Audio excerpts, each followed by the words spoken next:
Bien, eh bien, c'est déjà notre troisième et dernière table ronde.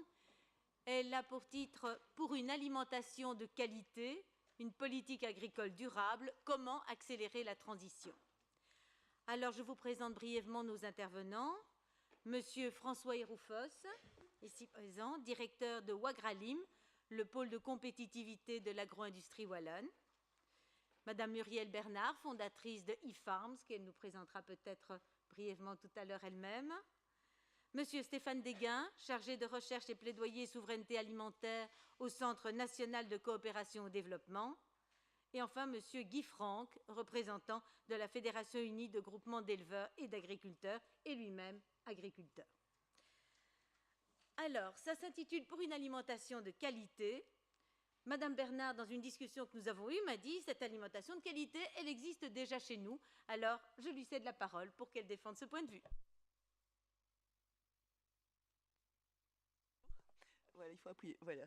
Donc, oui, moi, je pense, mon point de vue aujourd'hui, c'est qu'il y a énormément d'initiatives qui se passent dans le domaine de l'alimentation durable et l'alimentation de qualité en Belgique. Donc, vous avez de plus en plus d'agriculteurs qui vont de la vente directe à la ferme. Il y a plein de gens qui s'organisent en groupement d'achat pour acheter de la production directement aux producteurs. Donc, et tout ce qui est circuit court, il y a énormément d'initiatives, comme la mienne aujourd'hui qui est eFarms.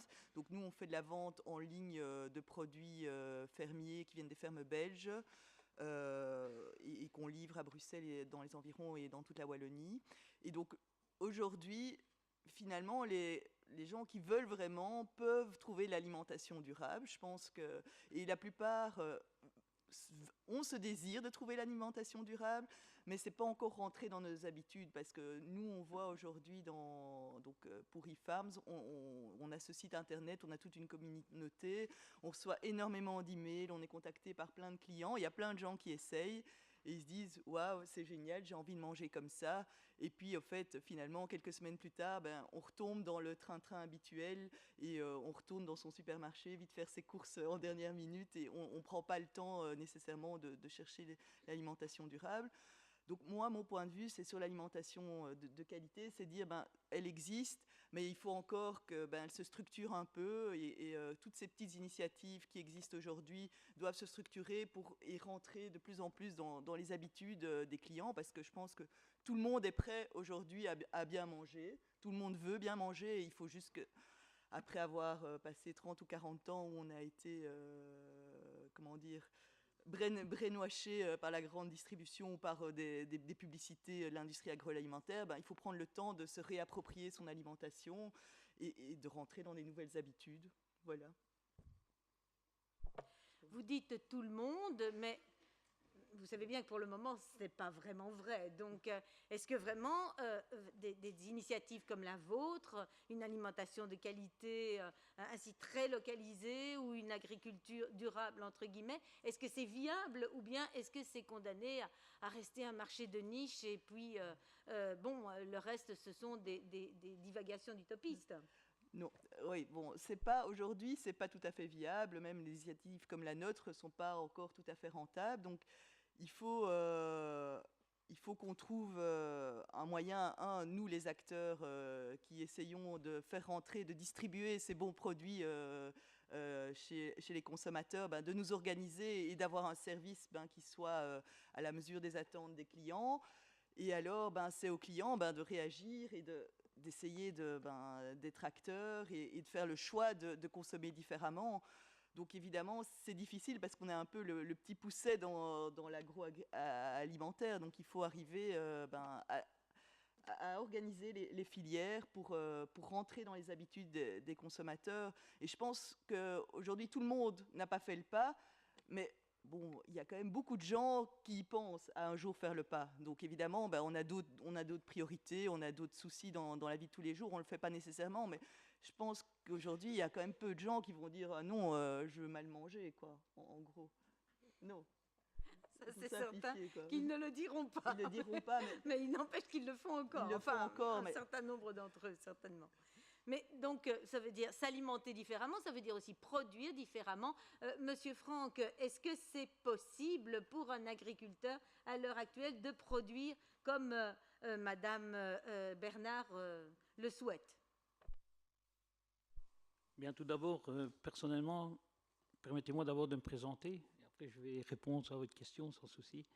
D'abord, féliciter certainement donc la mutualité donc, de pouvoir organiser un tel thermomètre plutôt.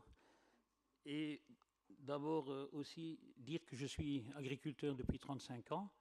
Et ce qui m'amène aujourd'hui peut-être à participer à un colloque comme celui-ci, c'est le fait que depuis 35 ans, bon, c'est vrai que la pénibilité du secteur, je suis producteur laitier d'abord, aviculteur ensuite. Et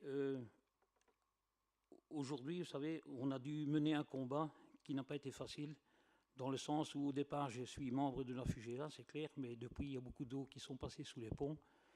Et donc, un groupe d'agriculteurs ici en Belgique, on s'est rendu compte qu'on ne pouvait plus continuer de la sorte.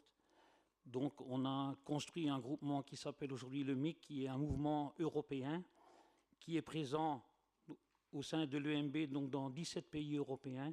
Et dans ces 17 pays, aujourd'hui, c'est chaque fois la base qui se révolte. Pourquoi? Parce qu'on doit déplorer que, malheureusement, nos syndicats majoritaires ne nous représentent pas à ce niveau. Si c'est une super grosse structure, une grosse machination, on a besoin d'eux, mais pour vraiment défendre encore nos problèmes agricoles, ils ne sont pas présents.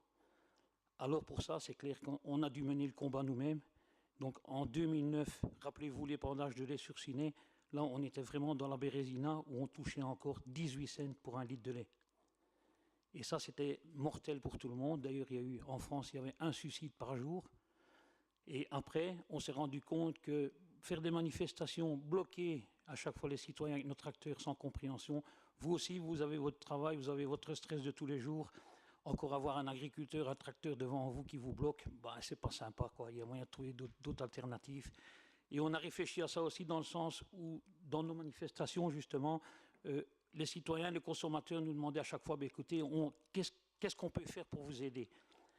Et à partir de ce moment-là, on a été trouver les politiques, on a reconstruit une coopérative, une petite coopérative qui aujourd'hui rassemble à peu près 500 agriculteurs. Et on a remené, je veux dire, le combat en faisant comme la grande surface, en créant notre propre label, qui aujourd'hui est le label Ferbel, qui est présent donc, pour toutes différentes spéculations aussi. Donc on pourrait très bien avoir aussi le secteur de la viande, le secteur des porcins, tout le monde pourrait y être représenté, mais malheureusement, il n'y a que le secteur laitier pour le moment qui est représenté. Voilà. Et ça n'a pas été facile. Je n'ai pas peur de dire qu'aujourd'hui, il n'y a encore aucun industriel belge qui fait même le packaging de notre boîte de lait. Ça se fait au Luxembourg. Et bien sûr, on a quand même une compensation de lait belge qui va là-bas. Et ça revient ici en Belgique sous forme, il y a peut-être du lait belge, il y a du lait luxembourgeois. Soit c'est le lait qui fait encore vivre aujourd'hui correctement l'agriculteur belge. Pourquoi?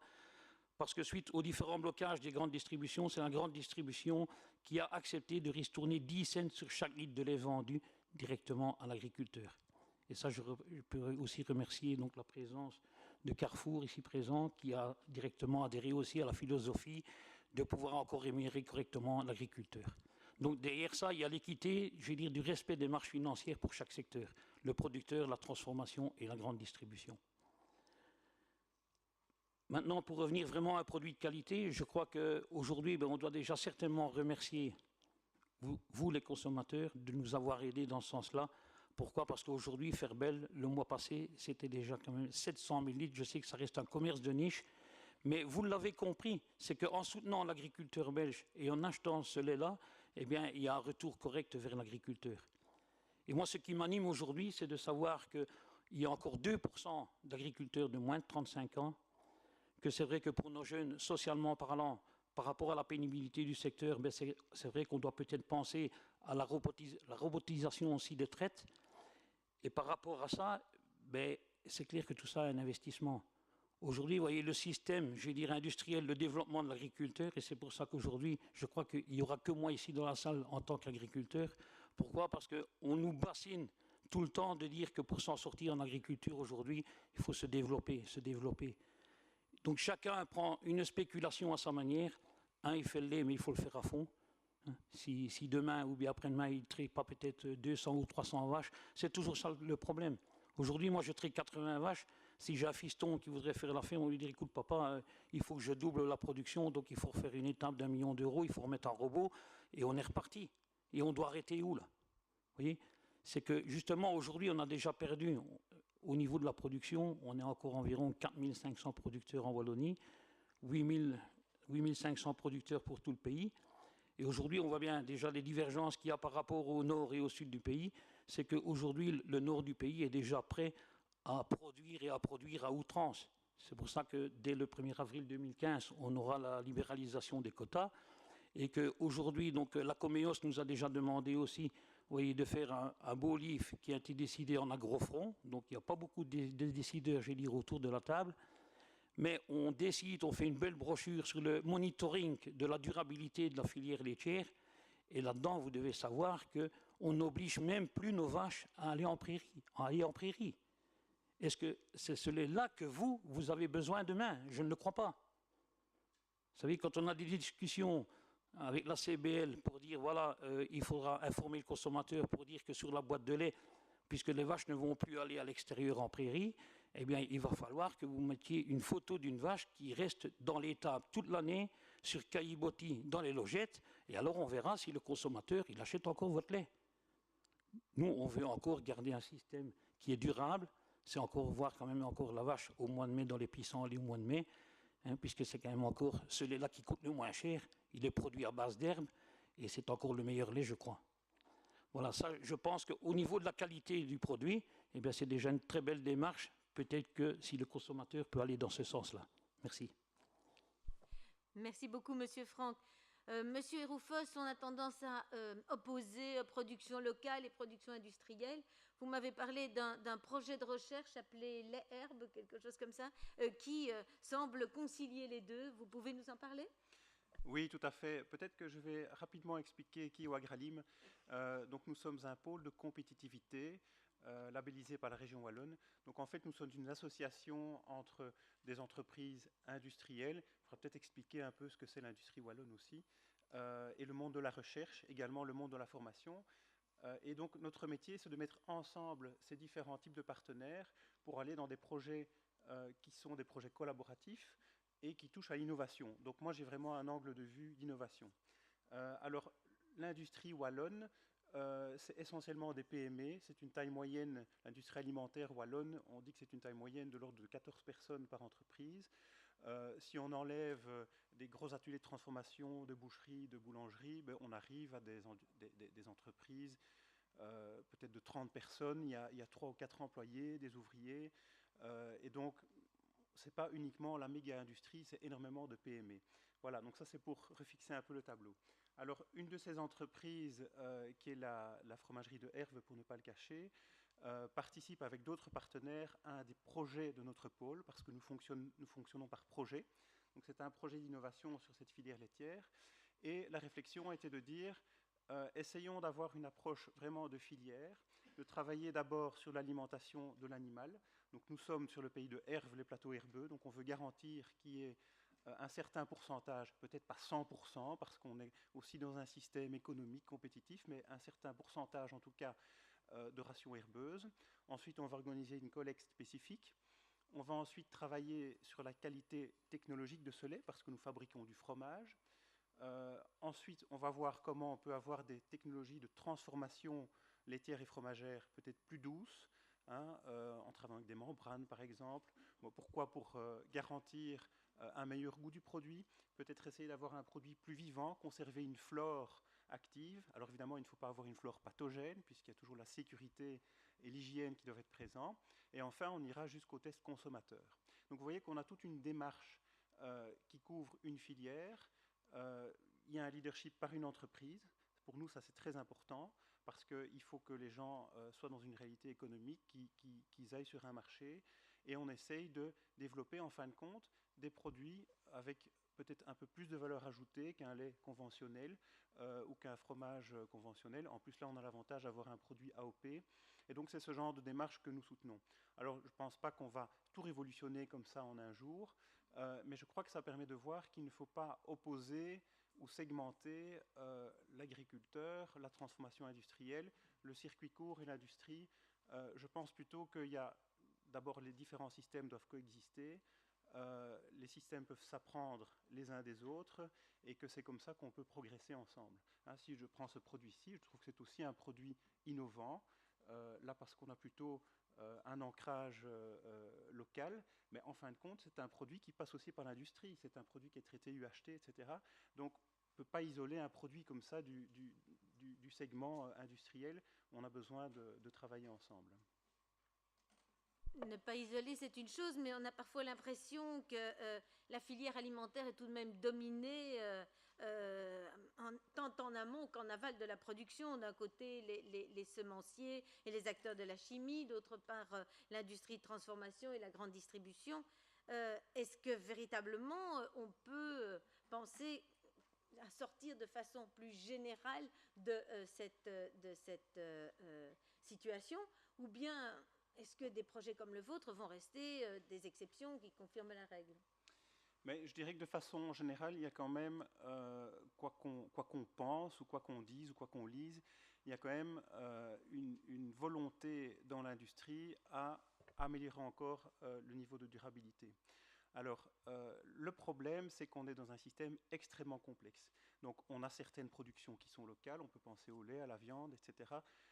Mais il y a aussi des matières premières qui ne viennent pas de chez nous, pour des raisons climatiques, pour des raisons de quantité. On reste quand même un petit pays. La région wallonne, c'est une petite région, donc on ne peut sans doute pas tout produire. Et donc, il faut accepter que sur certaines filières, on ait une production locale et que sur d'autres, on ait peut-être de l'importation, que sur certaines parcelles, on fasse une production à haute valeur ajoutée. Donc ça, c'est un premier élément. Deuxièmement, parce qu'on est quand même sur un sujet de durabilité, les grandes quantités ne sont pas nécessairement synonyme d'absence de durabilité. Il est parfois plus efficient, plus efficace en termes de transport, en termes d'énergie, d'avoir des quantités importantes qui sont traitées. Donc ça, il faut pas l'oublier. Si je dois prendre ma voiture et faire chaque fois 10 km pour aller acheter un pain, et puis encore 5 km pour aller acheter ceci, etc., d'abord, moi, je n'ai pas le temps de le faire. Peu de gens ont le temps de le faire. Et puis, en fin de compte, c'est pas très rationnel en termes de déplacement. Enfin, il ne faut pas oublier qu'il y a un système qui fonctionne avec parfois une première transformation, des coproduits qui vont pouvoir retourner en alimentation animale. Et donc, il y a différents flux qui sont quand même optimisés et qui permettent d'avoir une bonne efficacité du système. Donc, ça ne veut pas dire que tout est parfait dans le meilleur des mondes. Il faut continuer à progresser, mais on ne peut pas gommer tout ça en disant tout ça ne marche plus, on va revenir comme on faisait il y a 50 ans. Parce que les modes de vie ont changé. Je ne suis pas sûr que dans la salle, tout le monde soit d'accord de retourner au champ. Donc la société a évolué aussi. Donc il faut garder ce qui fonctionne bien, l'améliorer, le faire évoluer, et puis aussi soutenir des initiatives locales, évidemment, c'est très intéressant aussi. Et donc, bon, moi, mon travail n'est pas de défendre un point de vue ou l'autre, mais d'amener l'innovation, et je crois croiser aussi les disciplines, croiser les regards pour que tout le monde progresse. Madame Bernard, Monsieur Desgam, Monsieur Franck, quelqu'un désire réagir à ce que vient d'expliquer Monsieur Hérophos? En tout cas, moi, oui, je souhaite réagir parce que quand on parle de transition, c'est la question de cette table ronde, accélérer la transition vers quoi? Et vous avez tenté d'amener la question sur la question de l'hyperconcentration du secteur de l'agroalimentaire. Monsieur Hérophos a l'air de dire qu'il n'y en a pas. Alors, on peut évidemment, et il est bien placé pour montrer qu'il y a une diversité, une grande diversité de PME qui existent dans le secteur de l'agroalimentaire, et c'est une bonne nouvelle. Mais il y a, malgré tout, une hyperconcentration des fournisseurs des intrants, une concentration d'une grande partie de l'industrialisation de masse, et à côté de ça, existe une grande partie d'agroalimentaires qui sont des PME. Alors, ne confondons pas les choses. Oui, il est nécessaire de faire une transition, et cette transition, elle est en cours. Elle est en cours au travers d'expériences de niche. On l'a vu avec le commerce localisé, que ce soit par Internet ou par des paniers, des AMAP et d'autres initiatives citoyennes qui rapprochent le consommateur du producteur, comme les producteurs quand ils s'organisent. Mais la tendance lourde, c'est de non pas proposer de se retrouver dans une niche que ça soit au travers de l'innovation, parce que l'innovation, c'est une forme de niche, c'est-à-dire qu'on se met dans une forme de compétition mondiale où on ne peut plus gagner sa vie en faisant des produits simples, naturels, de qualité, on doit chercher à s'hyper spécialiser en inventant de l'innovation. Alors parfois c'est très bien, et parfois ça n'a pas beaucoup de sens. Alors il faut savoir garder raison garder, et il y a beaucoup de productions dans le domaine de l'alimentaire qui, je suis désolé de le dire pour tous ceux qui adorent la technologie, manger, il y a des tas de choses qui se font de manière très simple. Et donc, c'est très bien de vouloir faire de la technologie dans tous les sens, mais à certains moments, peut-être qu'un retour à la simplicité, c'est aussi le bon sens. Et on voit bien que les citoyens ont fortement tendance à ça, et il y a une véritable volonté. Donc la transition, c'est d'aller vers un système qui maintient la diversité des producteurs, avec des prix justes. Et pour ça, pour avoir des prix justes, il va falloir sortir d'un fantasme de vouloir gagner tout le temps cette compétition. Et donc, on est dans un processus qui est peut-être complexe à mettre en place, mais on va mettre un projet de société qui sera différent. Oui, on va devoir s'organiser pour avoir des prix justes aux producteurs, avoir une diversité de productions qui ne seront peut-être pas... vous avez parlé de durabilité environnementale. Moi, c'est peut-être très bien de parler de durabilité environnementale des grandes surfaces ou de la production massive de pizzas industrielles en disant oui, j'ai fait une durabilité. N'empêche que moi, j'ai envie de poser la question essentielle. Est-ce qu'on a posé la question de quels sont les accords avec les producteurs qui vous fournissent la matière première pour faire ces pizzas industrielles? Quelles sont les conditions sociales qui fait que les conditions de travail, aussi bien dans ces entreprises et les conditions sociales des consommateurs qui sont petit à petit déséquilibrés dans leur alimentation par une alimentation qui est déséquilibrée. Donc il va falloir, cette transition, elle va devoir se faire avec du temps et une diversité. Et cette diversité, elle existe, elle a déjà commencé. Ce qu'il faut faire, c'est être plus fort aujourd'hui. On a planté le 17 avril des patates à Aaron, à Liège et à Namur et dans d'autres endroits. 60 organisations étaient présentes. Les liens avec les mutualités, qu'elles soient socialistes ou d'autres, avec les liens avec les syndicats sont en train de se renforcer aujourd'hui. Tous les jours, on crée et on prépare l'alimentation et l'agriculture de demain. Cette agriculture de demain et cette alimentation de demain, elle sera relocalisée. Elle sera basée sur un projet où on recrée des liens plus forts entre producteurs et consommateurs. Et ces exemples de niches aujourd'hui sont précurseurs de l'avenir. Mais pour que puissent se développer ces niches, pas simplement dans un espace de niche, il faut que l'on développe un projet de société où on puisse dire on va sortir de ce projet de compétition internationale qui nous demande comme seule valeur et comme seule mesure des prix toujours plus bas. Et Olivier Descuter l'a dit tout à l'heure, la question du prix le plus bas n'a rien résolu. On a toujours autant de malnutrition, on a de plus en plus de problèmes de malnutrition et de malbouffe dans nos pays. Et donc la question de cette transition, ça va être une transition qui va être basée sur une diversité de production, sur une diversité et un grand nombre de transformateurs, que les PME de l'agriculture, des gens qui transforment. D'abord, nous sommes tous des transformateurs dans nos cuisines, hein, mais on peut aussi soutenir le développement d'industries de la transformation sous forme de petites PME qui ne cherchent pas, mais il faut pouvoir les payer à un prix juste. Et donc vient la question essentielle, et qui est un point fort des mutualités comme de tout le mouvement social. Si on met demain des prix justes sur notre nourriture et on sort de la compétition mondiale, il va falloir défendre un projet de société encore plus solidaire ici, où on prévoit des filets de sécurité, comme ça s'est fait au Brésil et ailleurs, où on donne accès à une nourriture de qualité. Il faut prévoir, sinon on va bloquer tout de suite. Dès qu'on va défendre des prix justes, pas que sur le lait Fairbel, du prix juste sur les légumes, les fruits, la viande, le lait, et puis sur une partie des produits transformés, qui sont des produits faits par des artisans qui font du très bon travail, et on paye tous ces acteurs-là à un prix juste, eh bien normalement la nourriture elle sera plus chère. Parce qu'aujourd'hui, partout on exploite, ou partout où on s'exploite. Allez dans une AMAP, allez dans des gens qui font du maraîchage, vous allez voir qu'ils sont tellement motivés par ce qu'ils font, qu'ils s'exploitent eux-mêmes pour vendre des produits, des paniers de légumes à un prix en fait qui se rapproche des prix de la grande distribution, où on a gagné des marges, où on a été faire du bio de l'autre côté de la Méditerranée en exploitant des gens, ou en les faisant en Europe sous des serres avec des sans-papiers. Donc on s'exploite ici pour un modèle, mais ce qu'il faut faire, c'est modifier ce modèle en défendant de dire nous ne croyons plus que l'accessibilité est uniquement basée sur le prix et que la question sociale, elle doit se baser sur d'autres enjeux sociaux, se battre pour avoir des revenus d'insertion qui sont meilleurs, d'avoir une accessibilité au travers de tickets qui donnent accès à de la nourriture, non pas ce que la grande distribution a bien voulu nous refourguer, mais des produits sains et de qualité et diversifiés. Et donc ça veut dire qu'on ne peut faire une transition vers l'agroécologie, vers la souveraineté alimentaire, qu'avec une politique sociale. Ce n'est pas pour rien que Olivier Descuter, qui est rapporteur spécial des Nations Unies, a dit que la transition vers la souveraineté alimentaire au niveau mondial doit se faire avec des politiques de sécurité sociale dans de nombreux pays, au sud évidemment, mais aussi chez nous, parce que la première chose qui bloque quand on veut développer un prix juste pour une alimentation de qualité, on lève les bras aussi en disant et les publics précarisés. Eh bien oui, les publics précarisés, on doit mettre en place des systèmes qui, par blocage des salaires, par blocage des loyers, par élévation des revenus et des salaires, et par des mesures spécifiques qui soutiennent les populations les plus précarisées en leur donnant des... Voilà. Ça s'est fait dans les pays du Sud comme le Brésil et comme l'Inde. Il n'y a pas de raison qu'on n'y arrive pas dans un pays aussi riche que la Belgique. Qu'il y a une volonté politique. Est-ce qu'on peut vraiment arriver à ça dans le cadre de l'Europe? Pour renforcer un petit peu dans l'idée de M. Desquin, j'ai peut-être un peu choqué, mais par rapport à ça, je crois que tout le mode alimentaire aujourd'hui, aussi bien pour l'agroalimentaire que les agriculteurs, la poisse du système, c'est la politique agricole commune et les 45% que l'agriculture bouffe du budget européen. Nous, on est demandeurs quand on voit de la réflexion, quand on arrive à mettre un produit comme ça sur le marché et qu'on fait tout ça sans subside, sans rien du tout.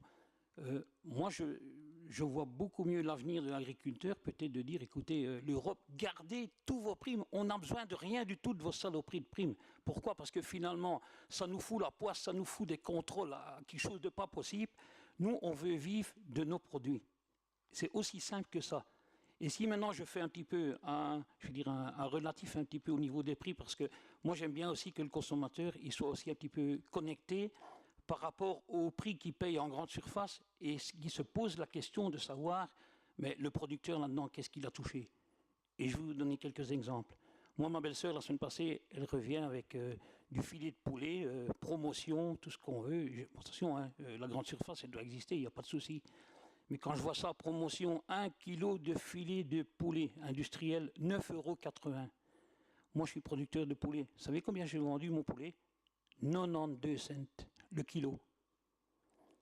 Si je vends un veau laitier aujourd'hui, vous savez combien ça vaut un veau laitier quand je lui ai donné à boire pendant 15 jours du lait, parce que le veau, avant de le vendre, il doit être vieux de 15 jours. Il doit être en ordre, il doit avoir des boucles et tout. J'ai 40 € pour un veau aujourd'hui. Alors qu'il y a 30 ans d'ici, un veau comme ça, je le vendais 250, voire 300 €. Alors aujourd'hui, quand on vient me dire, écoutez, monsieur, le lait, ben, il est mieux qu'avant, on vous le paye 37, 38 cents aujourd'hui. C'est vrai que c'est mieux que 18, 19. Mais aujourd'hui, on a des comptabilités qui ont été faites en Allemagne, en France dernièrement. C'est les seules comptabilités correctes, je vais dire, qui sont reconnues par l'Europe, c'est les comptabilités du RICA. Pourquoi? Parce qu'ici, ben, tout est pipé. Les comptabilités qu'on vous montre ici, c'est pipé. Là, oui, de mèche avec la foi et tout, c'est des histoires qui ne tiennent pas debout. On n'inclut jamais un revenu de l'agriculteur là-dedans. Alors on dit, oui, les fermiers, ils sont bien payés maintenant, ils ont 38, 39, voire 45 le litre de lait, c'est bien. Aujourd'hui, un jeune qui investit dans la profession, qui va à la banque et qui fait un prêt pour 15 ans, eh bien, la Bretagne est la meilleure région de la France et le coût de production là-bas est de 49 cents. Donc toute l'année passée, tous les agriculteurs, nous avons encore tous travaillé à perte, c'est clair. Alors vous imaginez bien qu'on ne peut pas en vouloir à nos enfants de dire, écoute, père, ton histoire de vache, tu gardes ça pour toi, moi je fais autre chose. Et là, il y a un gros problème aussi par rapport à la transition là-dedans, c'est que, moi c'est vrai, finalement, en étant agriculteur moi-même et de 4e génération, je me rends bien compte qu'il y a un hic dans le système qui ne tient plus la route. Pourquoi? Parce qu'aujourd'hui, on a eu le dérapage aussi au niveau de la crise financière en 2009 également. Et aujourd'hui, on se rend bien compte que les gens qui sont bourrés de fric, je vais dire, s'intéressent justement à s'accaparer aussi le foncier. Donc le foncier, aujourd'hui, il explose dans des mains de financiers, que finalement l'agriculteur, même s'il est sur une ferme, je vais dire, honorable, et qu'à un moment donné, il y a un propriétaire qui me dit, écoute fiston, moi je te vends 25 ou 30 hectares, et que ces hectares-là, ça se vend à 50, 60 000 € de l'hectare. Pourquoi? Parce qu'il y a un gars qui arrive qui dit, ouais, moi ça m'intéresse. Et que finalement aussi, on sait très bien qu'aujourd'hui, le fait d'avoir des primes à l'Europe, eh ben, on peut aussi devenir tous, je vais dire, entre guillemets, agriculteurs. Et c'est pourquoi aussi, il faut aussi redéfinir ce que c'est qu'aujourd'hui qu'un agriculteur actif. Et un agriculteur actif, aujourd'hui, ben, ce n'est pas simple du tout à définir. Pourquoi? Parce que quand on regarde au niveau européen, les Autrichiens, 90% de leur agriculture, ce sont des gens qui sont à titre complémentaire. Et pourtant, ils sont aussi actifs. Alors bon, l'idée quelquefois de nos politiques de dire, ben, écoutez, un agriculteur actif, ce sera quelqu'un qui peut dégager peut-être 33% de son revenu. Celui-là, on va le reconnaître comme agriculteur actif. Mais il y a déjà des réflexions qui vont dans tous les sens. Pourquoi? Parce qu'un fils d'agriculteur, quelquefois, il est confronté au patrimoine financier. Il se dit, ben, écoute, père, moi j'ai encore travaillé à l'extérieur pendant un moment, je vais remettre tout mon argent que je gagnais à l'extérieur, je vais le remettre dans la ferme. Finalement, ben, s'il y a une année, la ferme elle tourne moins bien, il a gagné plus à l'extérieur, donc du coup, il n'a plus droit à ses primes parce qu'il a gagné trop d'argent à l'extérieur. Vous voyez, donc c'est le foutoir aussi, quoi. C'est pour ça que plus on analyse la situation, plus on se rend compte que les fameuses primes qu'on a de la politique agricole commune et qu'on dirait bien qu'on est des aidés, des assistés, allez voir, je vous invite tous à aller faire un petit tour sur le site belpa.be et là vous verrez justement que le gros souci, c'est que c'est tous ces agro-businessmen de l'agro-industrie qui s'en foutent encore plus dans les poches que nous.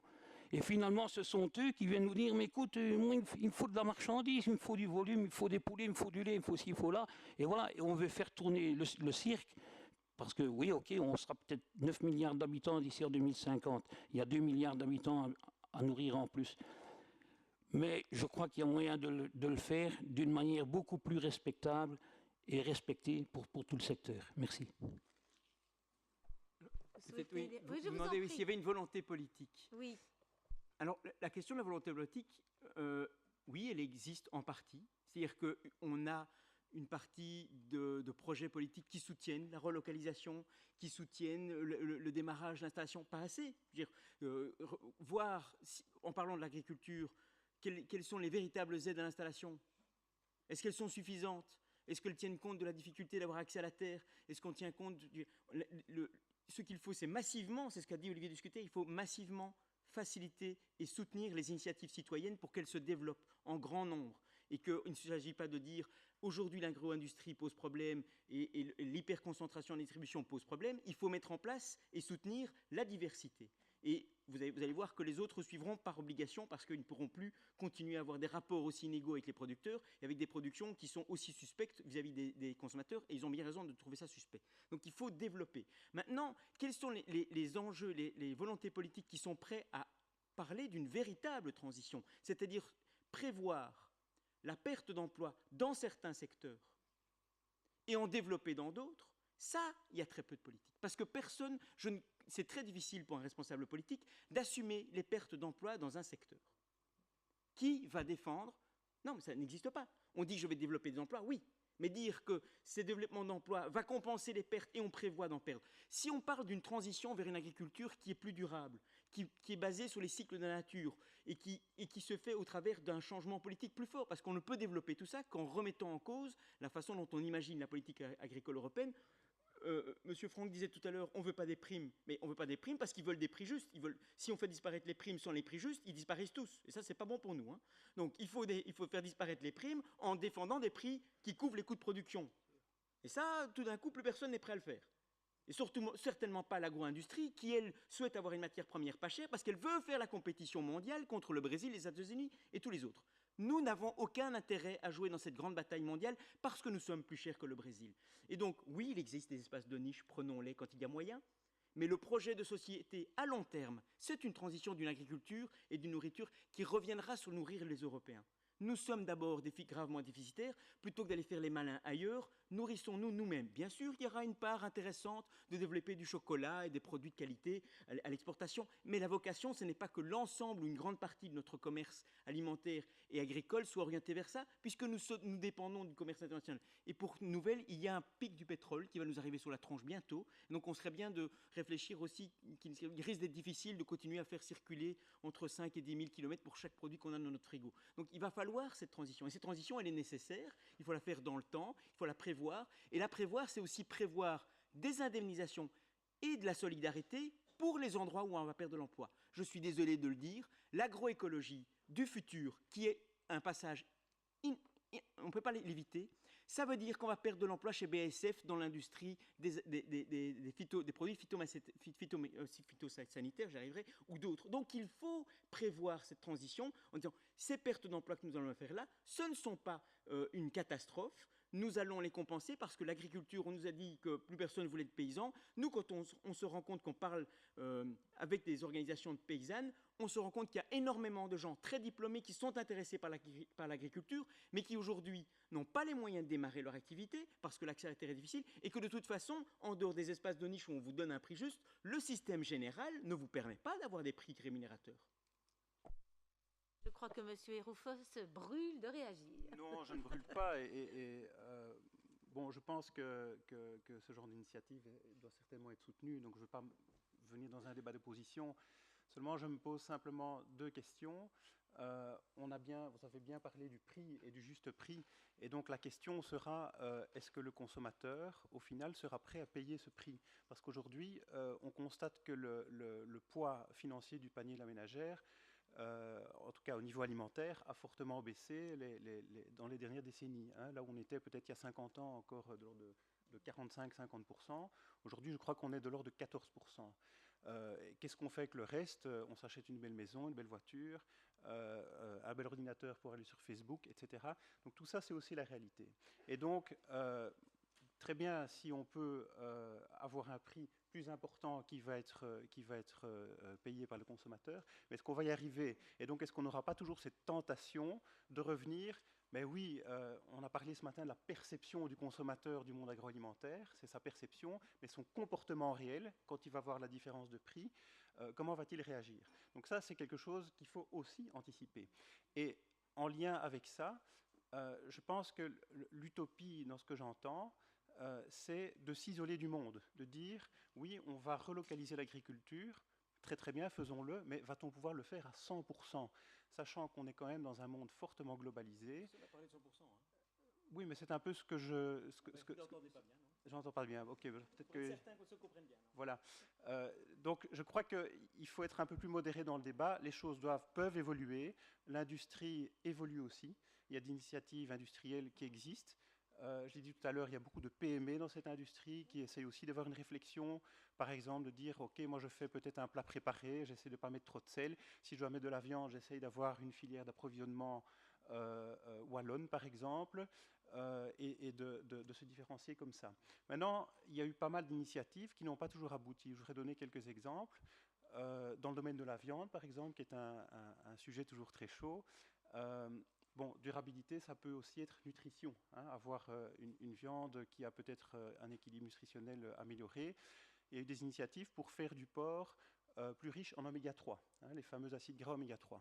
Donc ça a été lancé sur le marché, ça a été lancé en grande distribution.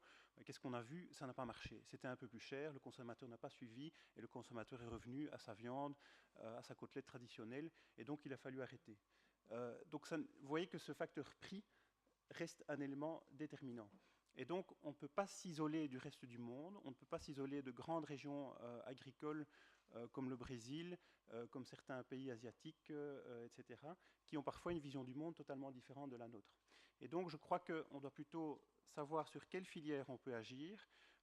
L'agriculture et l'agro-industrie locale wallonne doivent se spécialiser sur certaines niches à valeur ajoutée.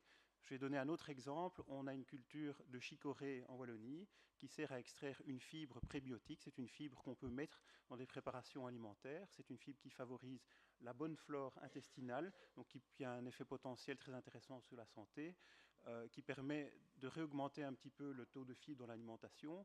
Voilà des choses que d'autres ne font pas, où il y a la technologie qui intervient, et je ne suis pas là pour dire que la technologie est la solution miraculeuse à tout. L'innovation, ce n'est pas que la technologie, mais donc ce genre de choses, on peut les faire, et c'est utile dans un système qui peut mixer agriculture de proximité et système plus industriel, parce qu'il a aussi un intérêt, et aussi en termes de durabilité. Merci beaucoup. Nous approchons de la fin de cette table ronde déjà, mais nous avons devant nous des consommateurs aussi. Alors, je vous demande, oui, une seconde. Oui. Je vais vous poser la question à vous. Est-ce que vous seriez disposé à payer plus cher pour permettre à M. Franck, par exemple, de vivre correctement Non, sur justement, sa ferme? je dois réagir par rapport à l'intervention de monsieur, parce que quand il dit qu'à la limite, le consommateur a un pouvoir d'achat plus faible, personnellement, et ici c'est un exemple très concret que je vais donner, donc dans l'aviculture, aujourd'hui, moi je ne suis plus rentable. Pourquoi? parce que je fais un poulet de 2,4 kg 450 sur 41 jours. Mes confrères font un poulet de 2,8 kg, 2,9 kg. Et le secteur porcin et le secteur avicole aujourd'hui est sous perfusion d'antibiotiques du premier jour jusqu'au dernier. Donc on a interpellé déjà la ministre Sabine Laruelle à ce niveau-là. Elle a relaté à notre ministre de la Santé, Mme Aukelings, qui a fait justement un symposium à Agribex sur ce thème-là. Pourquoi? Parce qu'aujourd'hui, la Hollande, et Dieu sait si les Hollandais, ils aiment bien l'argent aussi, les Hollandais ont déjà pris des mesures dans ce sens où les vétérinaires ont tous des quotas d'antibiotiques. Et nominativement, ces gens-là, ils savent, voilà, un tel vétérinaire, il a eu des antibiotiques, qu'est-ce qu'il a fait avec ça? Aujourd'hui, en Belgique, il est grand temps de réagir parce que moi, je ne peux pas non plus, mais à titre personnel, je ne serai jamais codisciple de la malbouffe de l'industrie qui m'imposerait de faire un poulet de 2,9 kg. Pourquoi? Parce qu'il faudrait que le consommateur paye moins cher ce saloperie de poulet qu'il devrait acheter, qui fait 2,8 kg. Là, je voudrais quand même intervenir. Mais ce n'est pas tout à fait ça que M. Eroufos avait dit. Monsieur Eroufos. Moi, je suis tout à fait d'accord avec vous. Et donc, la question, est-ce que le consommateur sera d'accord de choisir le poulet qui coûte peut-être le double et qui couvre une mortalité plus importante dans la production, etc. etc. Et je crois qu'il y a il n'y a pas question de payer plus double. Il est question qu'à partir du moment où on donne un prix très faible, c'est clair qu'on va tout droit dans la malbouffe.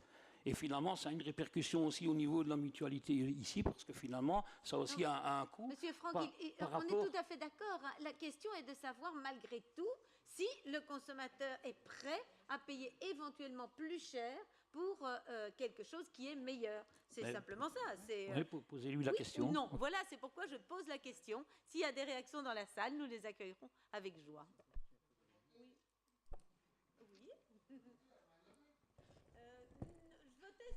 Peut-être pas tout à fait ce que nous souhaitons, parce qu'on aime bien qu'on s'explique. Donc voilà. Je crois que Nicolas Guggenbuhl... Oui, mais j'ai évidemment pas la réponse à la question, mais je pense que la réponse ne sera certainement pas la même pour chaque produit alimentaire. Et je voudrais bien retomber sur le cas du lait qui, à mon sens, est quand même...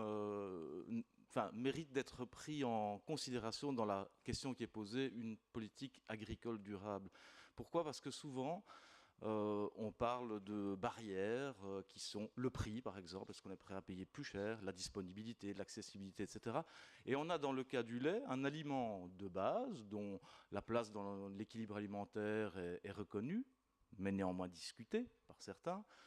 On a un aliment qui est pas cher, même dans la production du meilleur lait des vaches de printemps qui sont nourries à l'herbe et qui est le lait qui est le meilleur d'un point de vue nutritionnel et le meilleur d'un point de vue du goût, donc, et le meilleur pour l'environnement. Donc tout ça est très beau.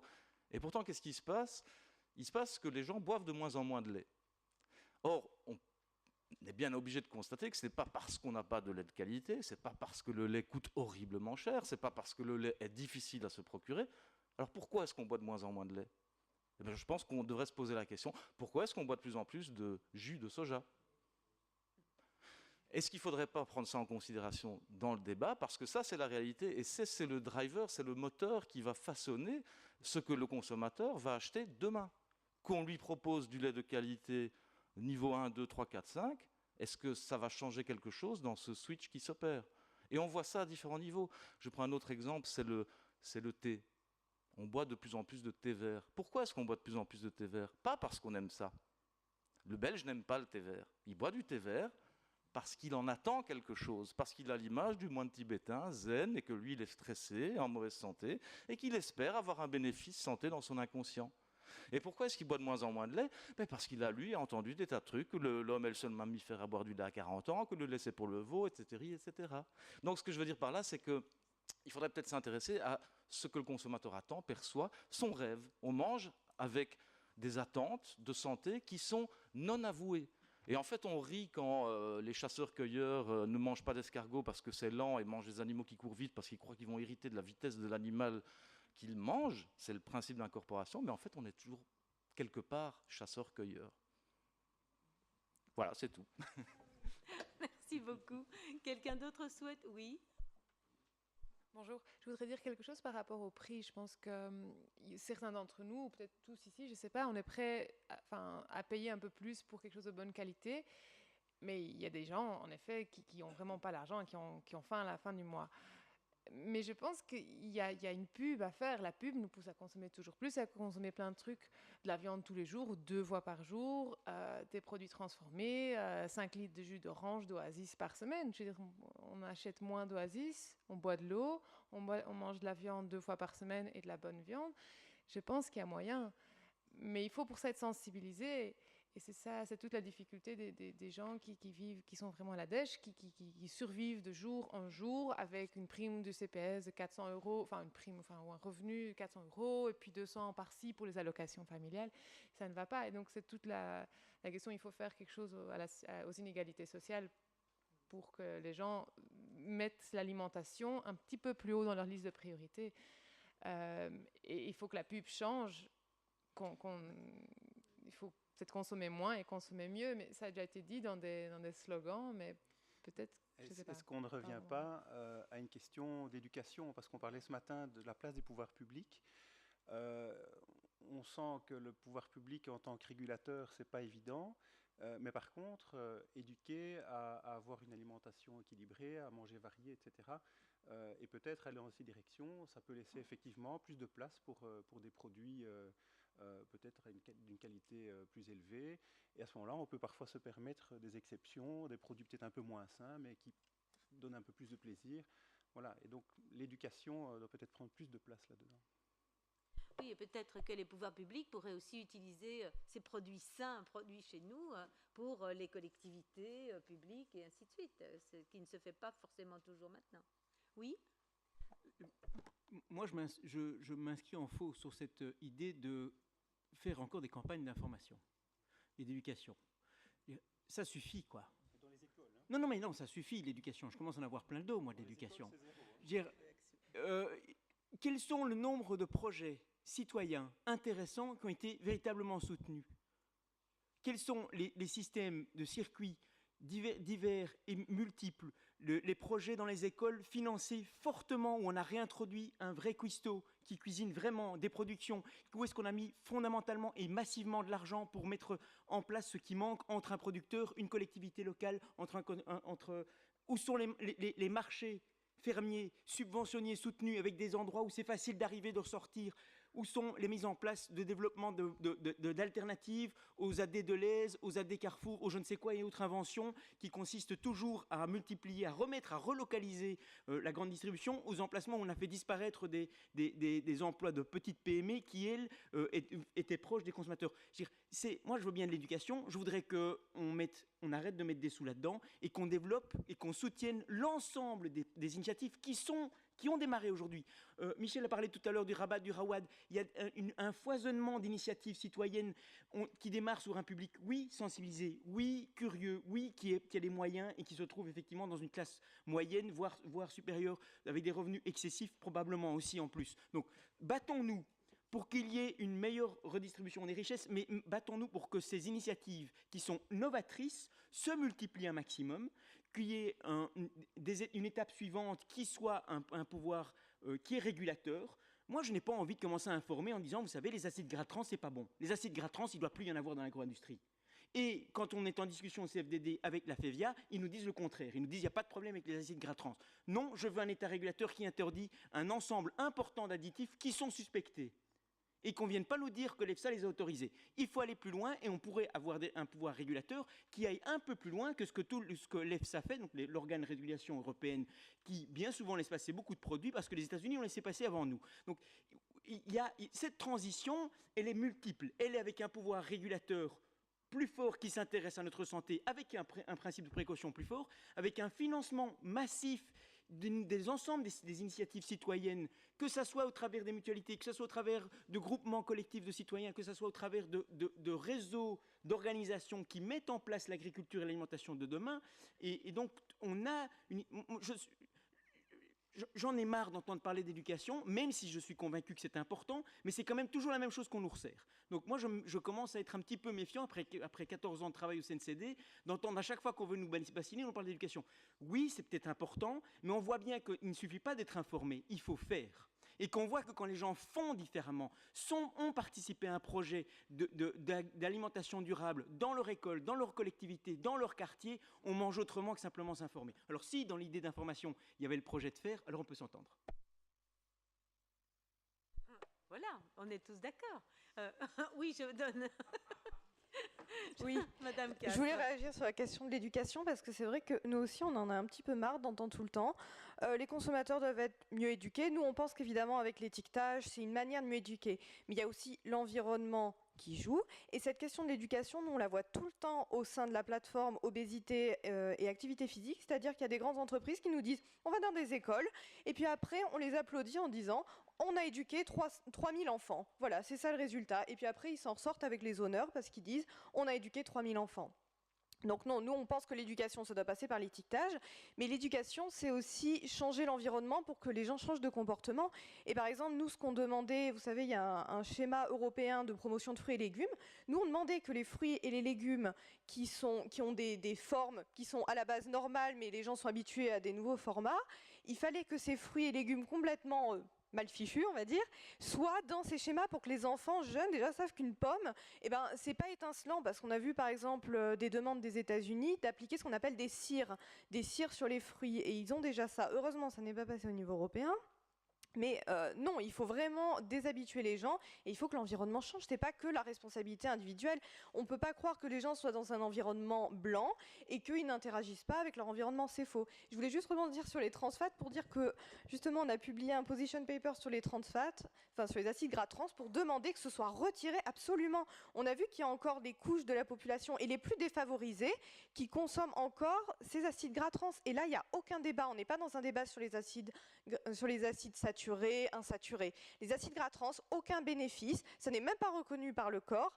Donc non, désolé, mais sur les acides gras trans, il faut que ce soit enlevé et la Commission européenne, d'ici la fin de l'année 2014, doit publier un rapport. On espère qu'il y aura ce qu'on appelle un ban ou une limite, comme il y a actuellement au Danemark, mais on ne sait pas encore. Apparemment, ça serait plutôt encore pour un étiquetage, parce que l'industrie nous dit on a réduit, les apports sont aujourd'hui de 1%. Il y a encore des gens dans la population qui consomment 5 grammes d'acides gras trans et qui sont à risque de développer des maladies cardiovasculaires. Donc, on pense vraiment que les acides gras trans, ça n'est pas possible. Et je vous renvoie par exemple à un test qu'a fait notre membre en République tchèque cette année, qui montrait qu'il y avait parfois un tiers encore de certains produits, des biscuits, des gaufres, qui contenaient des acides gras trans. Donc, on ne peut pas dire... en moyenne, les gens n'en consomment plus. Il y a encore des couches de la population qui en consomment. Et en plus, c'est souvent, je vous dis, vendu dans des magasins, ce qu'on appelle ethnic shops en anglais. Et ces ethnic shops, en plus, maintenant, se retrouvent à Londres, à Paris, à Berlin. Donc ça veut dire que des gens qui n'ont peut-être pas le temps de faire des courses le soir, qui vont dans ces magasins, vont en plus consommer ces acides gras trans. Donc c'est bien gentil d'avoir des discours sur la santé publique, mais si on ne fait pas les choses concrètement là où il y a même pas de débat scientifique sur cette question, c'est vraiment schizophrène. Je vous remercie beaucoup, Madame Castres. Oui, une toute dernière intervention et puis peut-être je laisserai répondre Monsieur Desgain. Oui, allez-y. Oui, je voulais juste réagir effectivement sur le débat sur les moyens pour l'éducation et les moyens pour les circuits courts. On ne peut pas dire qu'en Wallonie, on n'a pas soutenu. Il y a eu quand même pas mal de soutien et ça continue. Je crois que c'est un vecteur qui va se développer. Il y a du soutien qui est mis. On va créer une sorte de référence pour les circuits courts. Donc il y a des moyens qui sont mis. Par contre, l'éducation... Vous dites qu'il y a déjà beaucoup de choses, beaucoup de gens qui sont prévenus, qui connaissent. Peut-être vous connaissez, mais on voit bien que notamment, peut-être qu'il faudrait cibler l'éducation ou la sensibilisation vers les publics plus défavorisés, puisqu'on voit que c'est là qu'au niveau du comportement ou du choix ou de l'information à avoir ou du comportement à avoir, là, il y a encore un problème. Voilà. Et alors, au niveau de... Je voulais réagir aussi sur ce que monsieur Franck avait dit sur l'agroalimentaire sans mettre plein les poches. Là, je m'oppose en faux parce qu'on a... C'est vrai que le prix des matières premières augmente, fluctue. Le lait en est une, il y a toutes les autres matières premières, il y a l'énergie, il y a le coût du travail, mais il y a aussi les autres matières premières qui interviennent dans le coût d'un produit alimentaire. Et quand on fait sur un long terme l'évolution du prix des produits alimentaires qui sortent de l'entreprise par rapport au prix des inputs, donc des matières premières qui rentrent, on constate en fait que le prix a moins augmenté que celui des intrants. Et la rentabilité, c'est démontré par les chiffres, la rentabilité au niveau de l'industrie alimentaire a diminué ces dernières années. Donc on ne peut pas généraliser non plus des choses à ce niveau-là. Donc les chiffres démontrent bien que, et François l'a dit tout à l'heure aussi, on a beaucoup de petites entreprises qui ont beaucoup de difficultés, mais qui créent pas mal d'emplois en Wallonie. Et pour faire le lien, pour terminer, avec justement, on a parlé beaucoup de la crise de la viande de cheval. Je prends l'exemple d'un producteur de lasagne en Wallonie qui produisait avec du bœuf wallon. Suite à la crise de la viande de cheval, alors il s'est avéré qu'il n'y a pas eu de fraude en Belgique constatée. Il en a souffert, les marchés anglais, allemands, français se sont fermés et maintenant il est obligé de produire avec du bœuf anglais pour aller en Angleterre, du bœuf français pour aller en France, alors qu'avant il utilisait du bœuf wallon. Donc ça se retourne contre nous, petite économie ouverte. Donc d'accord, il faut promouvoir nos produits, il faut des circuits courts, ça ne s'oppose pas du tout au reste, mais il ne faut pas aller vers l'excès contraire ou alors ça se retournera contre notre emploi et contre nos PME qui sont créatrices d'emplois en Wallonie. Voilà. Merci Madame Reul. Monsieur Desgain, une toute dernière remarque, ou Monsieur Franck, ou les deux, mais brièvement, parce que... Simplement réagir, Madame, par rapport à votre intervention. Moi, je me pose simplement la question. Bon, le filet de poulet là, en promotion à 9,80 € et moi, mon poulet qui part à 92 cents, je ne sais pas si vous pouvez me donner un petit peu une répartition des marges. Moi, je n'ai pas de souci avec ça. C'est simplement ça, par rapport à un produit. C'est tout. Merci. Vous pouvez répondre, Madame Reul. La répartition des marges, c'est vrai que nos industries, elles transforment des produits alimentaires. Donc vous, je ne sais pas par où est passé, par quel stade est passé votre poulet avant d'arriver en grande distribution. On n'est peut-être pas passé par une entreprise de transformation. Écoutez, c'est peut-être un grossiste qui est passé. Pour 40 000 poulets, je ne les abats pas moi-même. Voilà. Hein, donc ils sont vraiment dans la filière industrielle. Voilà, du il y a début dans les la marges, fin. il y a beaucoup de choses qui interviennent. Il y a tous les coûts de l'énergie, la sécurité alimentaire, le coût du travail, le transport, l'emballage, l'abattage. Donc il y a toute une série d'intervenants qui doivent chacun être rémunérés au juste prix. Et ça, on est tout à fait d'accord. Que chacun doit être rémunéré correctement. Donc vous trouvez logique cette répartition-là, que moi j'ai 92 cents pour mon kilo de poulet et vous, votre filet pur de poulet à 9,80 €. Bon, par contre, écoutez, je vais encore une toute petite intervention par rapport à ça, parce que, vous savez, il y a aussi nos ancêtres, les vieux dans l'agriculture, là.